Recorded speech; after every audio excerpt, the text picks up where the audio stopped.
My name is Eryka Orange, and I am a partner in the Future Hunters, a New York City-based consultancy that identifies and analyzes long-term global trends. I am constantly looking at the intersection between social trends, technological, economic, political, demographic, environmental, you name it. And then I distill down those trends and identify the implications and the applications for both business and governments alike. So that is me. But this is also me, skydiving. I was frightened, yet still reassured. I was free, but still secure. And I was risky, but I was still safe. Yes, I was free falling through the sky, but I still had the safeguard of a parachute. It slowed down the journey and gave me some resistance, but allowed for some semblance of control. I was in control. I could steer my own direction and my own path. So just like skydiving, the future might feel like we are free falling into it, as what we are going through now is this phase of accelerated change. Almost overnight, global circumstances have changed dramatically, and things are growing more complex by the day.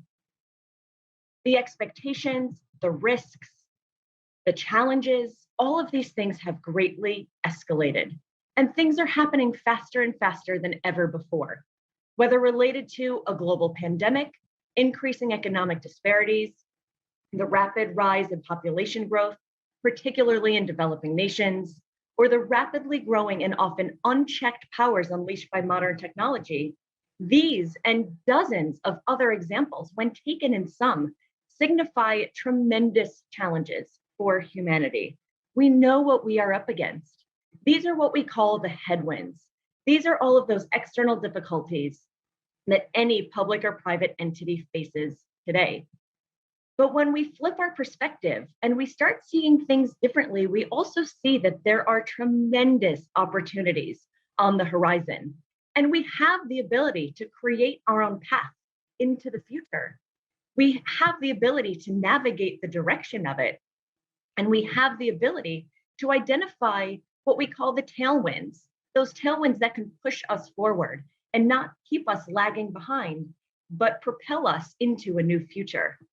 So to really understand the global future of finance and economics, to really understand how those two things are evolving, we're going to take four macro forces, and we're going to look at these four forces and look more deeply at how they are reshaping and redefining the current landscape. So the first macro trend that I want to talk about today is something that we call shifting perceptions of time. And it's critical to understand before we delve into this, that we have been and we continue to be catapulted into an entirely new economy. And this new economy that we are moving into is propelled by changing notions of time. So if we rewind the clocks back to around 2005 to 2008, what we had experienced at a micro level was indicative of a major recession. And we will always experience varying levels of these economic ebbs and flows. That is a core part of our global economy. We'll always go through these microcycles. But when you look deeper and you really start to extrapolate this out, you can see that the recession was unveiling a much more powerful force. And on a macro level, it was representative of a major economic transformation that was happening at a global scale. And this transformation was brought about by rapidly converging technologies that made us go from one economy and one age into another.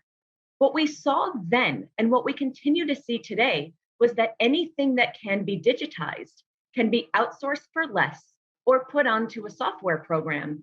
And then all of the employment opportunities in these areas begin to go away and have systematically continued to do so.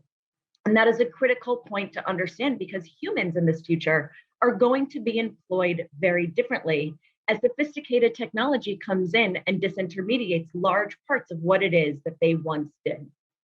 So the idea that we can have government magically step in, throw money at it, and bring us back to something that once existed, but no longer does, is a deep part in believing that what we had experienced was in fact just a recession and that we can come out of the recession. But that has never been the whole story. Those that see this instead for what it is, and what it is a disruptive economic transformation, will be more able to clearly see those potential opportunities in the future. And those that don't see this are stuck in trying to fix what ultimately is an antiquated system and bring it back to what was versus what it could be, and embracing what is now. So ultimately, with this as the context and this as our base of understanding, in this transformation of the economy, a critical point to understand is that how we measure the whole notion of time is beginning to change. And time is really one of the major driving forces behind our new economic model. So in a prior economy, that which came before this transformation, time was once measured geometrically. It was linear, it was sequential. We went from A to B to B to C and so forth. It existed in a stepwise fashion and materialized that way and was experienced that way. But now our notion of time is starting to shift, and time is being measured and experienced as something that is exponential. We are going through the exponential rate of change, and a lot of this is catapulted by all of the technological advancements that are happening. And ultimately, when we think of changing notions of time, time in many ways has become our greatest asset.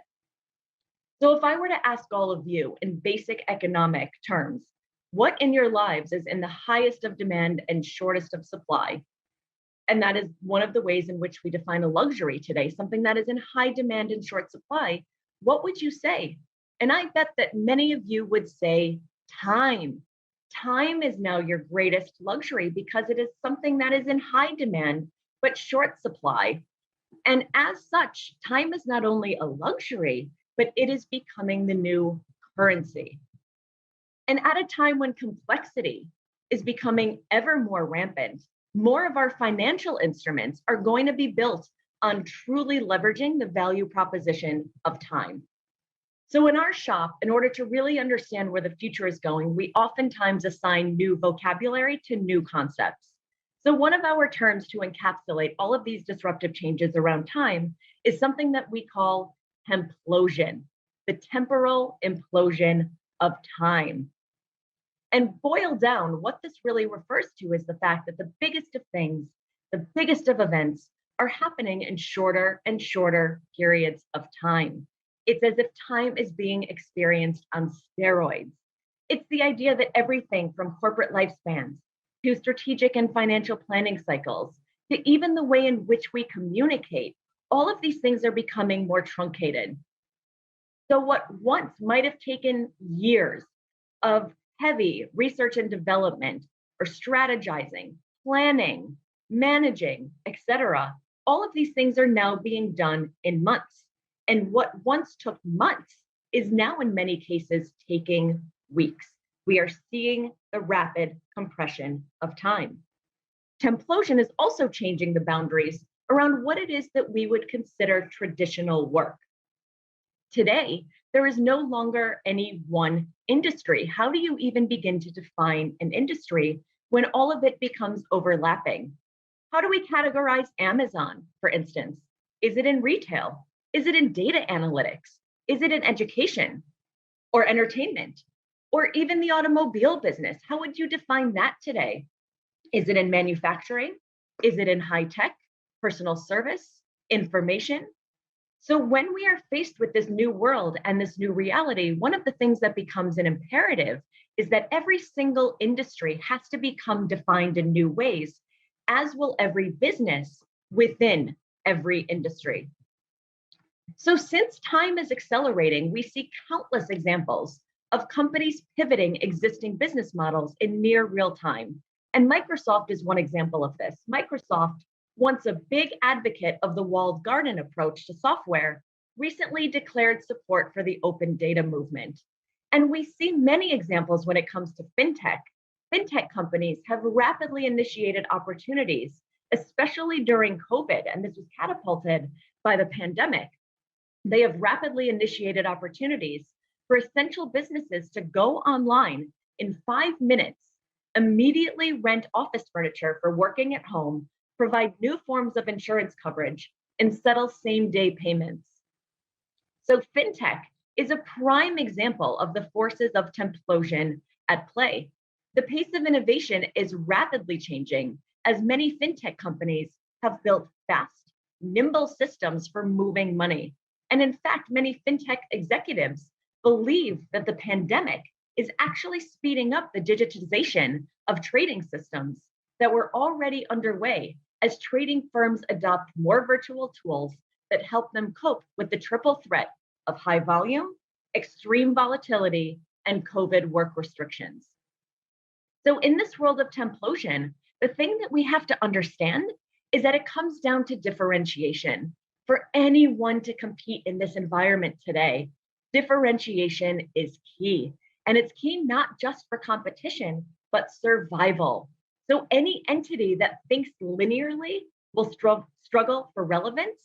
Any entity that thinks linearly will struggle for significance. And ultimately, they will struggle for survival. So the second macro trend that I would like to talk about is exposing the limits of what is called economic short-termism. The theory of black swans says that unpredictable, high-impact events play a vastly greater role than most people realize. It has become clear that many changes brought on by COVID will be long-lasting in scale and scope. In some cases, the pandemic will strengthen forces that were already acting on the world economy, accelerating changes, for instance, in trade, technology, finance, and even economic trends. And firms that are more aware of the risks that are inherent in their supply chains are more aware of some of those macro forces that are going on. But one of the critical things here is that the pandemic is hastening all across the board the idea of digitization. Share prices of tech giants have soared, and companies have rapidly adapted to remote work. But it really is staggering when you think about it to consider how many public and private enterprises alike globally are on the brink of existential failure because of just a few months of economic disruption, coupled with a degree of future marketplace uncertainty. So this really speaks to this long building epidemic of short-termism, short-term thinking when it comes to both strategy and innovation. And symptoms of short-termism include everything from poor preparedness to inefficient and insufficient risk modeling. And perhaps most importantly and most critically here is too much of a focus on immediate returns, immediate economic returns, instead of a long-term plan of sustainable economic innovation. So even before COVID, pervasive issues with capitalism were evident. We all know that to be true. Income and wealth inequality in many developed nations have been surging to untenable levels. Slow productivity growth in many rich nations has stunted financial opportunities for an entire generation. And business that failed to take meaningful action against something like climate change. But then with the arrival of the pandemic, all the signs of a dysfunctional economic system were more urgently thrust into the spotlight. For example, there's something called the degrowth movement. And the degrowth movement ultimately is a critique of capitalism itself.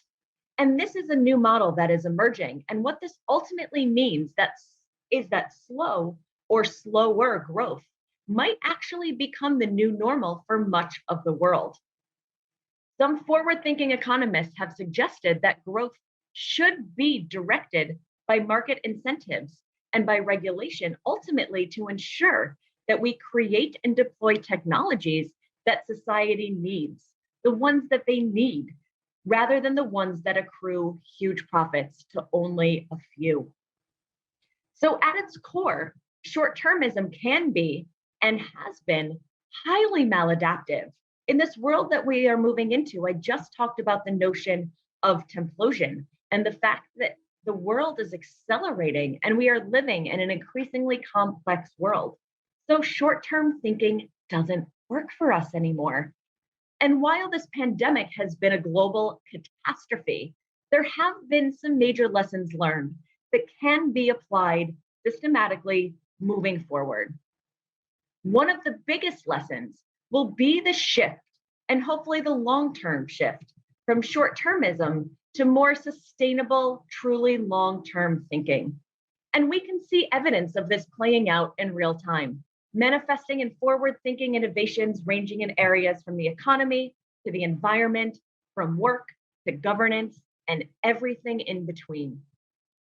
So ideas for re-engineering capitalism, such as reintroducing basic income, or even including ordinary people in policy and economy decisions, providing greater workplace flexibility, improving environmental policy, and engineering more human-friendly cities. At their core, all of these things are about one thing, and that is fairness. Fairness. Those who understand this and those who get this right are going to be the ones who are best positioned for future success. So in a world that is becoming more beleaguered, and obviously in a world that is becoming much more complex, organizations, whether public or private, who treat people, constituents, consumers, employees, and the like with greater fairness, greater consideration, and greater empathy will be among the winners. Lastly, we must rethink and redesign business reward structures. Business leaders for so long have been rewarded according to immediate stakeholder gratification and short-term results. And this doesn't work anymore. And our entire economic system will not disappear. It is an existential imperative for the survivability of any business that these reward structures change rapidly. While people's attention spans collectively have dissipated in this fast-paced world, business leaders must be held to a higher standard. Winning today but failing to exist tomorrow is not a desirable outcome for anyone. So the third trend, the third macro trend that I want to touch on today is shaking up the current system, public capitalism versus private capitalism, and the two models that are emerging. The past decade has been marked by the introduction of ever larger impact investment vehicles. It has been marked by concerns about workers' rights in a time of rapid automation and privacy incursions. There is environmental degradation, and there are new triple bottom line balance sheets and a new urgency around that, and calls for corporate social responsibility. Yet, there is a sense that capitalism is still a better liked economic system than any of these alternatives. Seen that way, it is as if we have no choice but to allow the free market to rule and hope that regulations can keep it in check, which they never really adequately do, and that decency ultimately in conducting one's business will prevail, of which there is only scattered evidence around this. But there is an important choice emerging, which is clearly emerging in a large and important way, and that is to cleave capitalism, the idea of capitalism as it currently exists, into two mainstream economic systems. The first system is capitalism as we have always known it. It's a kind of private capitalism that allows the winners to take all and the rest to figure out how they will fit in and or survive. But the second and slowly emerging system of capitalism is a public form of capitalism, which works for the good of the whole while still allowing markets to operate, acknowledging that regulations and legislation are uneven, and many of these are weakening as powers that balance the system. So increasing numbers of people believe that investments and workers' aspirations, along with production and supply chain choices, should allow markets to operate so long as the societal good is as strong a goal of the enterprise as it is making money. In this form of capitalism, the returns to society, as opposed to the owners of capital, become an integral part of the definition of profit. Society profits, the social good profits, the planet profits, and ultimately nobody profits if any of these do not profit. Some are calling this conscious capitalism, And the fact is that younger generations are committed to integrity over price and convenience. And this is one of the biggest signs that all of this might be changing. For the first time in history, growing demand for truly transparent businesses has the potential to shape the world in decades to come. And this is causing a kind of ripple effect across industries as diverse as fashion, to food, to banking, and ethical financial institutions and super funds that invest in renewable energy rather than fossil fuels are on the rise. Entirely new business models are evolving around rewarding consumers for choosing sustainable offerings and applying ESG, environmental, social, and corporate governance criteria to investment decisions is no longer just a niche. It has become mainstream. Total assets committed worldwide to sustainable and responsible investing grew significantly between 2016 and 2018. And corporate boards all across the world are waking up to the need to take ESG into account when making long-term investment decisions for their pension funds. So there are pressures mounting everywhere to provide an alternative to capitalism as we have known it, but without abandoning the free market system that underpins it. The only way that this could possibly be done is if we redefine the metrics of success, if we rethink the metrics of financial success. What does that look like? When financial return becomes less of a factor in profitability and compensation, and the social good rises in relative importance, we will see public capitalism seriously rival private capitalism for a place on the global economic stage, taking its rightful place alongside all other forms of economic systems. The fourth macro trend, and the one that I'm going to conclude with, is the point that in times of volatility, it does not just represent challenges, but it can also represent tremendous opportunity. So one of the things that we are seeing is that rapid advancements in automation and real-time data collection, all of these things that are being catapulted by rapid advancements in artificial intelligence, AI, is going to transform our current economic models and also transform our whole notion of risk and risk management. When we look at the global AI market, for instance, it is expected to reach upwards of 169 billion, and this is in US dollars, by 2025. And due to artificial intelligence, global GDP, gross domestic product, is expected to reach 15.7 trillion in the next decade. Enterprise use of AI grew 270% over the past 4 years. And because of COVID, this is only accelerating. One of the things that AI is doing is that it is enabling virtual processes that help manage data quickly and accurately and help aid in everything from early warning of potential financial crises to the diagnosis of financial risk to even the mining of hidden financial data. And ultimately, it's less about artificial intelligence, but rather it's about a new type of AI, augmented intelligence. It is augmenting the role of the human worker and augmenting our own knowledge systems because it is not about us versus them. It is about us and them. We are entering a future where it's going to be about humans and sophisticated machines working together symbiotically and collaboratively. This is also driving hyper efficiency. Because of the use of all of these automated and sophisticated AI systems, we can perform tasks better, faster, more accurately, more consistently, and at greater scale. It's also automating redundant tasks. It is freeing us up to do higher order thinking so that we don't have to get stuck in the drudgery and in the numbers and bogged down by data and data systems. AI is able to do those things for us.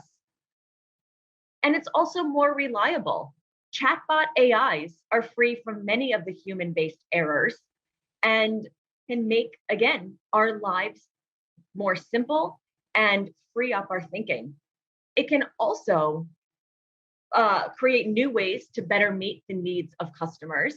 It can streamline and speed up business processes. And ultimately, another thing that it can do is extract meaningful information from unstructured data sources. So when it comes to really understanding what AI means, one of the key things here is diversification. And diversification generally, when we think about templosion, when we think about short-termism, when we think about the transformation of the economy, and when we think about the cleaving of capitalism, diversification will be an important strategy to hedge against an uncertain future, particularly because of the rapid pace of technological change.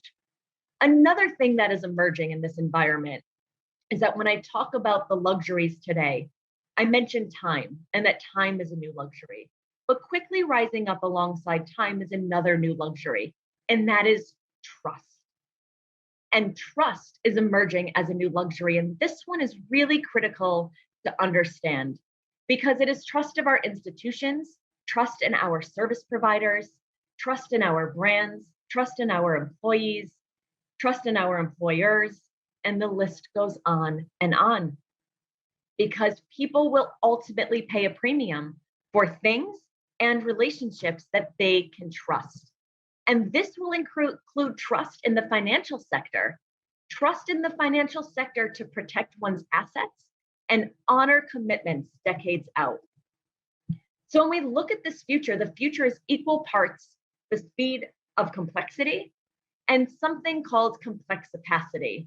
And this is a term that David Pierce Snyder coined to describe a person or organization's threshold for assimilating or addressing complex ideas, complex systems, complex problems, complex situations, and complex interactions. As time rapidly accelerates, our complexopacity, not just our complexity, but our capacity for addressing complex ideas will be tested more quickly and the risks will be compounded. And when we think about regulation, regulation will continue to be uneven and it will continue to be different, meaning that the rapid spread of technology is spawning positive, unintended consequences that are being rapidly commercialized without much foresight and negative unintended consequences that have no chance of being contained. So from this reality, when it comes to your own futures, we will undoubtedly see the increasing value of not just innovative thinking, but truly imaginative thinking.